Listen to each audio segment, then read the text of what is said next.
How's it going out there? It's Tuesday, April 26th. I'm Frank Curzio. It's the Wall Street Unplugged podcast where I break down the headlines and tell you what's really moving these markets. So we're entering the heart of earnings season, which you guys should be paying close attention to. And already you're seeing inflation is a massive concern and very difficult for a lot of companies to gauge. Is it going to continue? Which is a big deal, right? When you're forecasting, because not only do you come out with earnings, and nothing really matters about the last 3 months. That's what earnings are. It's about the future. You can miss earnings, and if you raise estimates considerably for next quarter, your stock's going to go up. Where if the opposite, you could blow out earnings, and in the future, you say, well, we're going to come in 10, 20% short, your stock's going to get nailed, especially in this market where there's no forgiveness anymore. Can't get away with stuff. Like Netflix, 2 quarters in a row for a growth company, goodbye. But you're seeing these companies talk about inflation. We have Pepsi, Coca-Cola reported are able to pass on these costs to consumers, which you all know since you go into restaurants and you're paying $3.50 for a cup of soda, right? Because these restaurants are able to pass on those costs, right? So Pepsi, Coke, they're doing fine. They're perfectly fine. It is amazing, though. It's like $3, $4 sometimes for sodas. I'm like, it's incredible to the point where I'm going to start bringing my own water soon. But it's like, hey, it does. I mean, when you have kids, it's $12 really for 4 sodas. It's crazy. And it's not a big deal. But when everything else is raising, you're paying, maybe $30, $40 for a meal. Now you're paying $60, $70, $75. You're like, holy shit. There's a lot of people out there. It's a lot of money. But those are some of the companies that were able to pass off their costs. Now you look at GE, not so much. Not so fortunate. I think you're going to see the same thing happen with automakers. GM reports after the close today, and Ford as well. A lot of companies are reporting, but this is what you have to listen to, because you're going to see what companies have pricing power, but more importantly, all companies had pricing power the last couple of quarters as inflation was rising. Now inflation continues to rise. However, it's a different environment. People are not spending as much. They're getting murdered in the stock market. They just paid massive taxes for last year, which is due on April 15th, which forced even more selling because a lot of them sold their stocks to pay that. Again, that's if you invested from January through November last year. Probably had pretty good gains. If you invested from November, not so much, because that's when the market really came down. It started to come down. It's a different environment. Everything, the cost of everything. You're even seeing it hit mining sectors now and gold sectors, where they're saying the cost of inflation, tires are massive. Those massive tires, no idea how much they cost. Huge, huge. And those tires are like 2x, 3 times the size of me. I've seen him up close. It's unbelievable. Labor, energy, gas, fuel, everything going through the roof. And these companies, they have to pay higher salaries for these people. It's not easy getting talent. Getting people that know your industry, which is in the oil industry. I mean, it's not easy. That's a huge learning curve where you just say, hey, we need some workers, come over here. It's not a fast food restaurant where you could teach someone in a couple months, maybe a couple weeks. It's a lot different in some of these other industries. So pay close attention to what these companies are saying, because a lot of them are going to be lying to you. Like I told you, Ford and GM were lying to you about supply chain issues and how they're not such a big deal anymore. That was 18 months ago they said that. Hey, we're seeing the end of it. No, you're not. Singapore's closed again. Good luck. Still seeing supply chain concerns on all the data that I track, and these guys have been dead on accurate because they've been doing this for 25 years. They track it on a week-by-week basis. It's IHS Markit, even Goldman. Talking about the bottlenecks, they rate it on a scale. It's still really bad out there. Really bad. So let's see what these companies, not what they're going to report, but what they're going to, over the past 3 months, but what are they going to say in the future? Because how do you provide guidance in this type of market when the Fed is supposed to be raising interest rates considerably and still hasn't done so? With all this inflation, is it supposed to be moderating? Even if it moderates, you have to understand, guys, if we moderate inflation, just hold steady here, and next year it's at the same levels, it's going to say, hey, inflation is up 0% year over year. You're still paying 60% higher than what you paid 2 years ago, if you look at it. So it doesn't mean that the price of a soda is going to go down. Oh, it's $4 and inflation's not going any higher, so it's going to be $2. No, it's still going to be at that price. And hopefully, see, energy prices are coming down a little bit. But a lot of the good sectors, I mean, this market is really hard to invest in. Very hard to invest in. Because even the things that are working are starting to get hit now. How do you look long term when there's so many uncertainties? Usually war is like a massive uncertainty. That's like a tiny uncertainty right now compared to everything else. Where's inflation going? How much are we going to raise? China was supposed to be the growth engine of the world. Massive stimulus package, which is usually in the form of lower taxes or tax rebates. But the last 2 months, they saw inflation start surging as well after coming down or after moderating. Now you have to throw in the lockdowns and the craziness over COVID. Can't believe it. I mean, it originates there, right, in China. COVID originates there, right? It wind up killing millions and millions of people. But when it comes to their own country, they're like, they lock it down, just like they did, right? They locked down Wuhan and said, no one go out of Wuhan. You could go from Wuhan to every other country, which spread all over the world and killed millions of people, but you're not going anywhere in China. You got to love China. It's awesome. Again, it is the government. I'll talk about people. I love China. I've been there. People are great. And talking about just the control of their government and how crazy it is insane right now. That's another story. But looking at earnings, guys, pay close attention. Because you got energy, lots of Dow components, tech, healthcare, all reporting this week. This is one of the biggest weeks. You have Boeing, CME, Seagate, Hess, Qualcomm, Eli Lilly, McDonald's, Northrop. And then you have all the major technology companies, Apple, Intel, Amazon, Meta, Microsoft. You have Visa, Skechers, Wyndham Resorts. You get D.R. Horton today, which, stock went up a little bit because it got hit so hard, but they lowered their numbers. Let's see the whole building front, how it's impacting, which interest rates are considerably higher. I never thought they'd go that high that fast, mortgage rates, but they have. They're over 5% now, and they were 3% 4 months ago, 4.5 months ago. But you're looking at GM reporting after the close. Not sure if Microsoft reports after the close. And Visa after the close today when you get this. Pay attention, especially to Visa. You want to see the spending habits. Are they changing? If they are, look out. You have to look out because we haven't seen that. We really haven't seen that too much with the consumers saying, okay, it's time for me to worry. It's time for me to close my wallet. We haven't really seen it. We're starting to see it. And I'm starting to see the foundations crack. And that's why I had that big special briefing because of research advisory. And that was about 3 weeks ago because we saw demand starting to tail off for the first time. We always had massively strong demand, which leads to supply chain issues. Now you're seeing it in transportation, deliveries. Let's see what retail is going to say. But are people closing their wallets? Because if they are, that's when you have to watch out. Because, yes, a lot of you getting killed. I've lost money on a lot of my personal positions. The market's out of control. It's crazy. Leverage is coming out of the market. So I said, if you can, learn everything you can about buying puts. We have a newsletter that does that specifically. And we have one of the best in the world doing that for us, Ingenia Terranova. I've been pushing that for 6 months now. Hopefully you guys took us up on it because it protected your portfolio. And man, those things not just protected your portfolio. A lot of those positions are up 3x, 4x, 5x,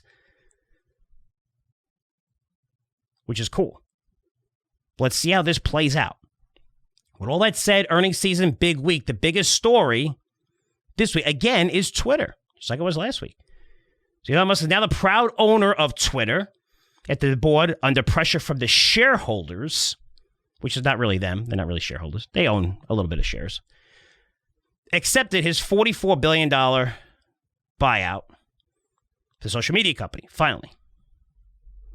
And I don't know if that was under pressure where you had conservative politicians say, we want to see all the emails, the correspondence that's going on between them, because I'm sure there's crazy stuff going on, say, we don't want him to buy it. I mean, if it's about the shareholders, and I covered this is the craziness of the story. You ignore all the bullshit and the politicians.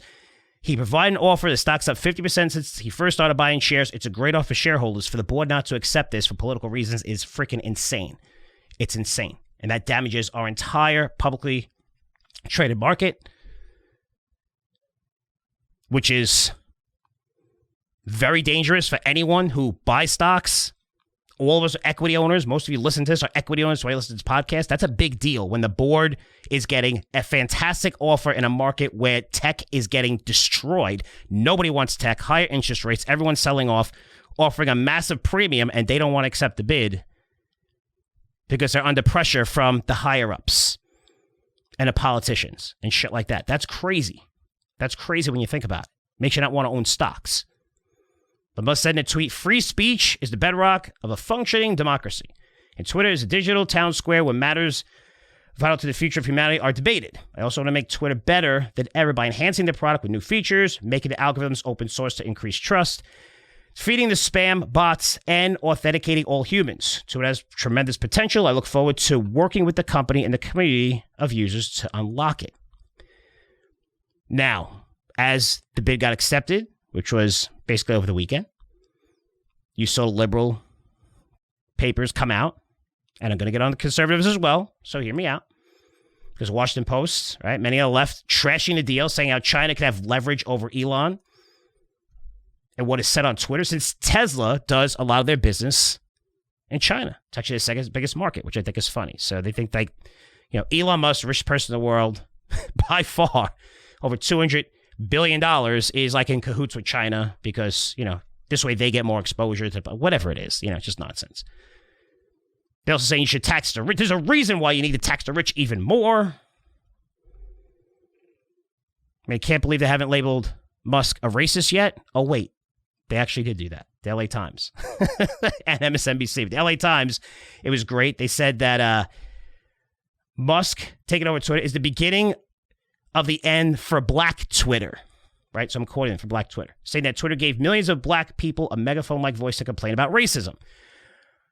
Well, to those people, you still have the platform for that. The only difference is that people will be able to debate you now, right? Without fearing that they'll get thrown off social media platforms. So I can see why you're complaining, because it's nice to have an argument and have no one else complain where you don't care about the facts or anything else, which is fine. Then you look at conservatives and they're super happy. Like they have a platform that supports their agenda now. You know, it's free speech, but again, conservatives want something that's going to support their agenda. That's what it is. It's all about power. All about power. And you're seeing it right now. Everyone's seeing it. It's on full display for both parties to see that the person that you hired that's supposed to represent you does not give a shit about you. They give a shit about themselves. We've seen it through COVID. We're seeing it now, and Twitter's a great example of this. This is an offer, regardless of politics, that should have been taken immediately, and yet they put in a poison pill. Now they have politicians on them. They're going to see all the emails. They're like, okay, whoa, let's just accept this offer. Not because it was good for shareholders, because, you know, we don't want to get into trouble. We don't even want to see our emails with liberals or whoever or conservatives, whatever, that are influencing whether we should decide to accept this offer or not. Basically fucking the shareholders, which is great. But you got to love the politics. Like I said last week, it's all bullshit. If you want to get caught up in it, it's fine. Feel free to post your thoughts on Twitter, other social media platforms, even protest in front of Twitter's headquarters, hold up a sign and stay there for 3 days if you want and camp out. That's your choice. That's your choice. As investors, that's why you're listening to this. As investors, you're trying to provide a better life for your families, investing in stocks and assets, you should be asking yourself, how do I make money off of what's going on with Twitter? Well, how do I make money from all this bullshit, since strong feelings and sentiment, which you're seeing on both sides, usually result in more volatility in certain stocks and sectors that pertain to that particular topic? So for me, when I ask myself that question, here's what I come up with. A little bit different than anything you're going to hear out there. Social media, from an investment standpoint, is dead. It's dead. I would short Meta, Snapchat, most social media platforms. Outside TikTok, TikTok's not public, but it's taking business away from everybody. And why am I saying that? Because they're going more legit. That sounds crazy, but hear me out for a minute. Because going more legit is a cool thing for users. Free speech, less bots, authenticating all humans. We all want that. At least most of us want that, right? 10% on the left, 10% on the right. You know, we're not talking about those people who are crazy. But we all want that. We all want more stringent privacy policies in place, which reduce how much these sites could track you, which not long ago, they were able to basically sit on your couch in your living room and watch everything every family member did when they were going to do it. I mean, it was insane, which they had access to. Everything, because you had your phone on you, track you, every single thing that was privacy, they monitor anything. Well, it's not the case anymore after Apple updated its privacy policies. And despite how much power these social media companies have, it's all through an app, which Apple basically controls. And yes, Google has some control, but not as much as Apple. Just more than 50% of the U.S. population have an iPhone. Not only that, those who do have an iPhone make more than $80,000 a year according to ComScore, which is a 40% increase. That's 40% higher than the median income in the U.S. In short, these are the people companies love to advertise to. They have a lot of money, and they buy a lot of shit. So these new restrictions that Apple put in place resulted in much lower return on ad spend since companies weren't able to track every single thing people were doing every minute of the day. No, you weren't allowed to do that anymore. So now companies are like, wow, I was spending $1 million and I was making a fortune off of this thing. Maybe by day 30, I was making 80%, 90%, which means scale the shit out of it because long-term, those numbers are even higher. These things we do with all internet businesses and all advertising. Your return on ad spend. Now it's taken away, and what happens? You see Facebook warn that numbers are terrible, and many others who rely on ad revenue from their apps reported significantly decline in revenue. So again, free speech, less bots, making sure there are fewer fake accounts promoting agendas, and less tracking, all cool things for us, or people who use the platforms. However, this is terrible news for investors since profits are going to shrink considerably. That's how you should be looking at this. Now, who benefits from this? That's what good investors ask themselves. And here's the answer. It's the metaverse. It's Web 3.0. Now, I read an interesting piece from Jefferies from yesterday. Very, very big firm. And they interviewed Yat Siu. Hopefully I'm not destroying that name, S-I-U. It's co-founder, executive chairman of Animoca Brands. Remember that name if you haven't heard of it already. Okay, it's basically an investment company valued at $5.8 billion now. Private. They invested in over 170 blockchain-related companies with a focus on decentralized apps, gaming, NFTs, and the open metaverse. So this guy, Sears, been investing in technology gaming for over 30 years. Worked at Atari Germany. I didn't even know it was Atari Germany. But just saying the word Atari, if you're under 35, you probably haven't heard of Atari. That was the greatest invention ever for us, older generation. That was the introduction to games for most of us.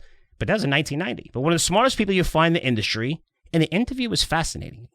I love the interview because it wasn't this huge fluff piece. This is a guy that's investing 170 different companies within blockchain, everything that he's putting all his money in. So the best contacts, but he highlights that currently there are only 200, 300 million people that are involved in cryptocurrencies, less than 20 million people who actually own an NFT, whereas the internet today, there's close to 5 billion people using it. So he highlighted how the decentralized nature of Web 3.0 and digital assets in the form of NFTs will disrupt, hear me out guys, almost all existing internet business models as we go from a rental internet to ownership. Meaning, what we're all doing right now, which wasn't really the intention of the internet, just so happened that way, and laws are in place and politics are in place, but we all rent the internet right now. We don't own it. You have Facebook, Apple, Google, just YouTube. They own all of your property that you post on the internet. I mean, they're using our pictures, everything we post, as their property to market to advertisers. If they want to remove us from the internet, they can. It's like so many people got kicked off these social media platforms for stating things that were controversial 18 months ago, like Biden's laptop, data on West Maring, stats on how COVID has very little impact to people who are in shape under 40, especially children under 12, almost very, very little impact, where the flu is will kill more people than COVID under 12. And people were reporting this, and doctors were reporting this, that, and you got kicked off the internet. That was 18 months ago. They were controversial. Now they're fact. Now they're fact, and we're reporting this stuff. But you actually got kicked off the internet for citing something that was factual. Think about that for a minute. That's how much control they have. But you got 3 million people following you on YouTube, and you're making money in advertising dollars. You run your whole business on YouTube, and Alphabet, Google has the right to just shut you down whenever they want. A person could sit there and be like, you know what? I don't like you, and click a button, and you're gone. No questions asked. There's nothing you could do about it. I mean, the president got kicked off, and there's nothing he could do about it with social media platforms. There's nothing you can do about it because they own it. So as for the timing for the metaverse and Web 3.0, as we go from rental to ownership, Siu believes that the rate of adoption is going to be faster than the rate at which we adopted smartphones. This is the metaverse already $1 trillion industry, and he believes inside of 2 years, we will see mass adoption. That's not a long time. You say, wait a minute, how could it be $1 trillion industry? And I thought about that for a second. But when you take Meta, Oculus, Roblox, Fortnite, Axie Infinity, decentralized software companies, the gaming industry, and all sales. Yeah, I say you get there. But all of this coming together now in these virtual worlds, that's where you're getting the $1 trillion number from. Is how long or how big does he believe this market could be? He thinks it's going to hit tens of trillions of dollars in 24 months. And eventually the hundreds of trillions, think about that for a minute, as the existing large internet players will see their entire business models disrupted. I mean, look what we're seeing with Twitter right now. Free speech platforms. Look at Apple having control over Facebook and Snap at almost every internet company that relies on an app to track its customers, again, which is almost every large consumer tech company that markets to consumers. Apple has full control of that. Isn't that crazy? And you're saying trillions and trillions. That sounds like a crazy number. The largest tech companies that own the internet, Google, Facebook, Amazon, Microsoft, Apple, have close to $9 trillion in market cap. That's right now. It's 12, 13 at one time. A lot of these names have come down. Then he talks about the current problems with Web 2.0, what we're in now, where our data could be deleted because it's controlled, owned by data companies, where Facebook could delete our digital identity, our entire history, which means we don't exist anymore in a digital world. So that's why he thinks every single thing can end up on a blockchain as an NFT. Again, you can't think of NFTs as these crazy art pieces, and I understand a lot of it's bullshit, but it gives you access. It gives you the right, if it's subscription-based, that you're making royalties off it. If you have music, instead of going to Apple and everyone taking a cut and whatever it is, 10, 15% of the final number that you finally get, imagine getting not just a ton of money up front, but every time somebody plays that, it doesn't go through Apple who collects a fee, or this person, or your agent, or everybody that collects a fee. It goes directly to you. That's happening right now, guys, right now. So you look at this piece and you say, well, it's Jefferies, $60 billion in assets under management. Just came out yesterday. But the metaverse, 3.0. Then you had Goldman, Morgan Stanley, and Citi just published their reports on the metaverse, valuing the market between $8 and $13 trillion. Collectively, these three guys have over $8 trillion in assets under management. If they truly believe the metaverse will become an $8 trillion plus market, where do you think they're going to invest their clients' money? No surprise. NFT and metaverse companies, which we're seeing today, where billions have been raised already in the first few months of this year. I brought this up over the past couple of, why am I trying, just like when I was pounding into your head, I love to say that because I love to repeat myself and say it, just like during COVID, where, guys, you need to sit on the sidelines right now. A couple weeks ago, special briefing saying, market's really terrible. It doesn't do me any justice. I sell financial newsletters based on equities. It doesn't do me any justice. But I'm telling you what the data is showing and what we're seeing. So why is this so important to you understand? Why am I pounding the table on this, just like I was telling you about protecting yourself and your portfolios and buying puts? I said that since November was a fundamental change in the marketplace when the Fed did a 180 and said, wow, we'll raise the rates very aggressively going forward because inflation is not all of a sudden transitory, which you told us for pretty close to 18 months before that. So why is this so important for you to understand? This is a massive, massive shift taking place, where the stock market over the past few years got to insane valuations. It was totally out of control.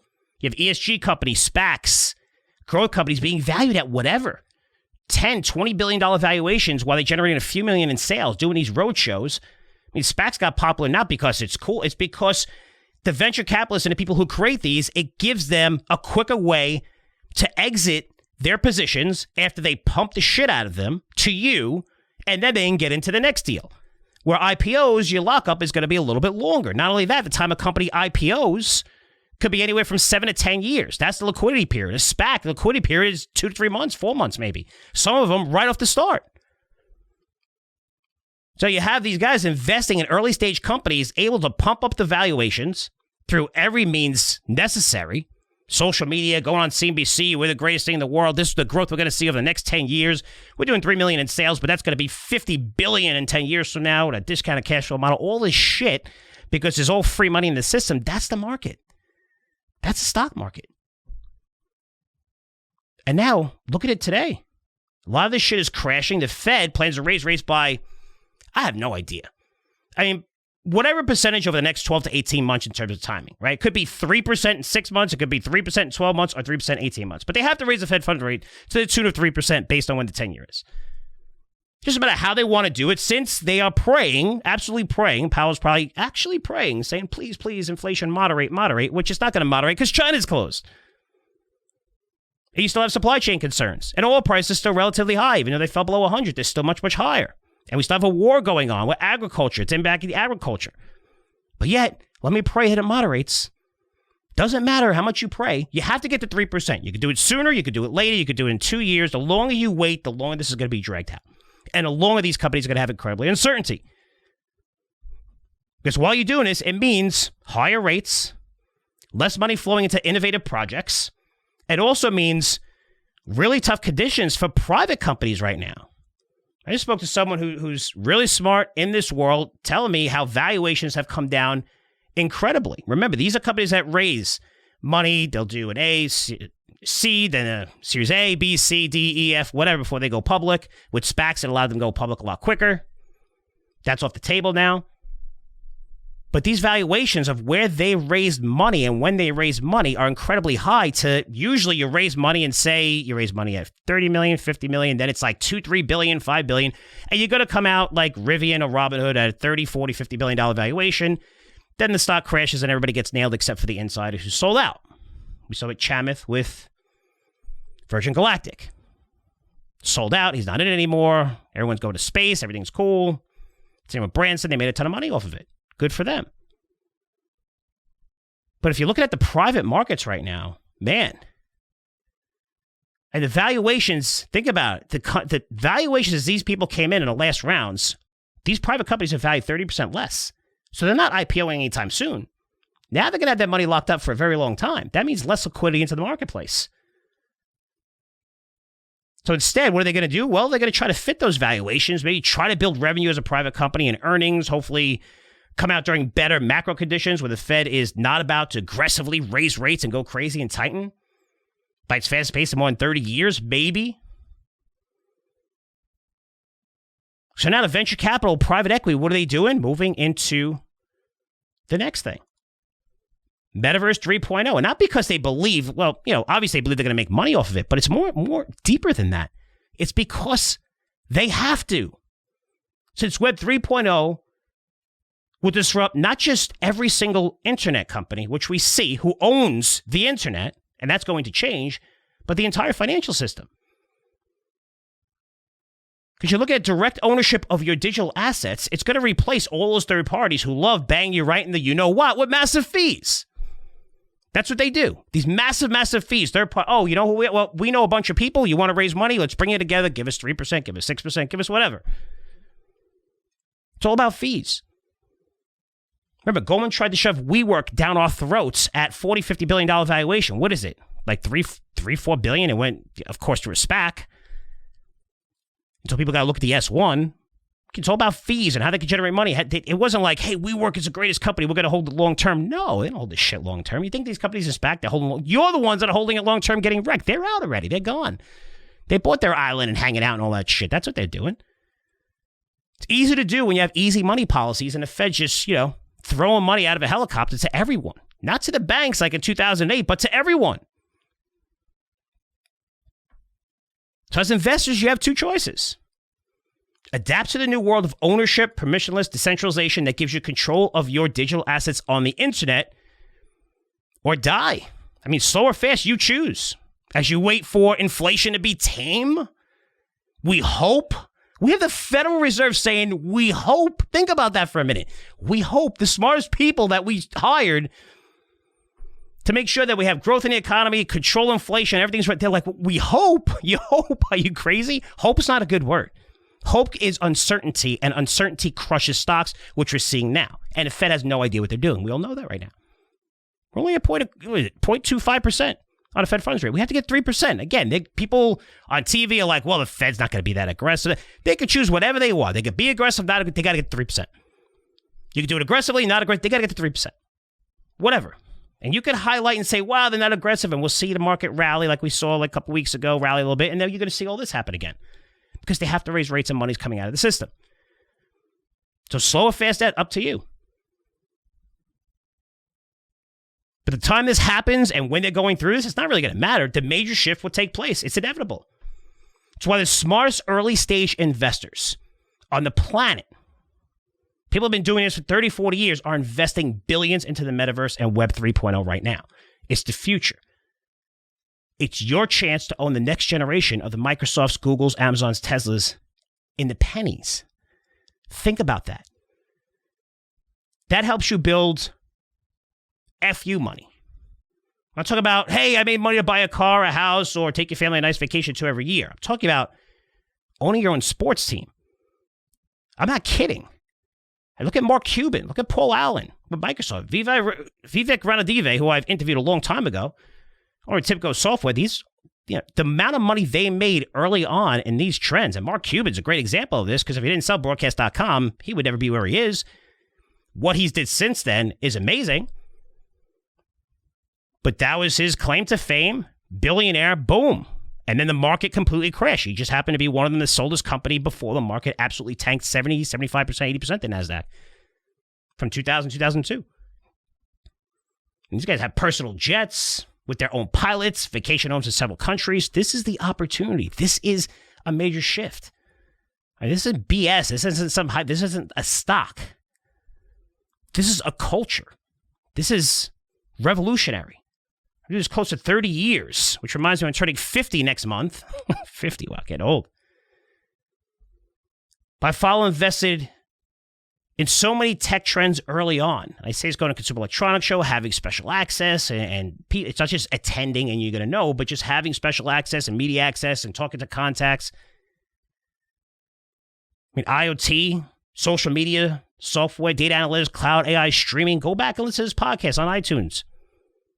Last 10 years, 11, 12, 13 years. Listen to all the things that we covered early on. But this Web 3.0, DeFi, security tokens, NFTs, metaverse, trends like this, they're going to change the world, transform our culture, transform every single industry, like the internet. They come around every 30, 40 years. And here it is. So get exposure. At least do everything you can to start learning about it, because this is going to happen. It's not like, well, it's going to happen years from now. It's happening now. I mean, it's happening a lot quicker than I even thought. And forget about the reports from Goldman. I mean, anyone can say anything they want. Follow the money. The money, where's the money going to? It's not going to SPACs. IPOs are shelved. We're seeing market conditions that are absolutely terrible, yet billions are flowing into the metaverse. That's how big this idea is. And don't think, wow, you have all these metaverses and how it's going to be one. It doesn't have to be one. Think of it as a media company. I mean, Netflix competing with cable companies or Comcast. It's all about having the best content. If you have great content, people are going to go to your world. And that's what it's about. That's what you see in Decentraland and Axie Infinity and a few others that are starting to make a lot of noise. But start researching this industry. You can find a lot on the internet. Get educated about the metaverse. Because as you do at this stage, over the next 6 to 12 months, you're going to be able to, now that you have knowledge of the industry, you're going to see who's full of shit, what's bullshit, and what's not, and what's a really good idea. Because you have digital real estate in the metaverse, how this could transform into what? Think about our real estate industry. How many companies exist? I'm not talking about the home builders, but just things that track and data analytics, all this stuff. As you have more and more digital real estate, what places are for sale, what places are better bargains, all of this stuff, start educating yourself.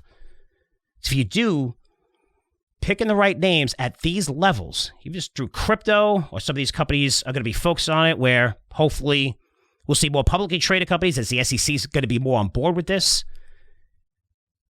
But this is something we have a chance to get in super, super early and make a lot of money. And you might be saying, just your head might be in the wrong frame of mind. And I get it, because the market's so shitty. And you're like, well, I'm not concerned about that. Listen, this is 2002. You could say, well, the internet in the early 1990s, how much, and it crashed. Again, early 1990s, it was great. To the mid 1990s was the best time to invest. And then it crashed. But think about 2002 and 3. and people telling you, hey, you have to own Amazon here. You have to own some of these things that are going to benefit tremendously. And you're probably thinking, I'm getting my ass kicked. What are you kidding me? Don't think about the next 12 months. Think about the next 5 years. Don't go out 10 years or 20 years. Because when I go out 10, 20 years, my mind explodes of how crazy this is going to be. But just go out 5 years, where if you're investing in some of these things, money you could afford to lose, that you forget about them, there is a shot, which you don't have in the stock market because names come out crazy valuations.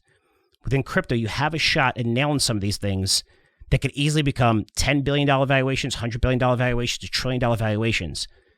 And if you hit the right one and you're holding it for 5, 7, 8 years, holy cow.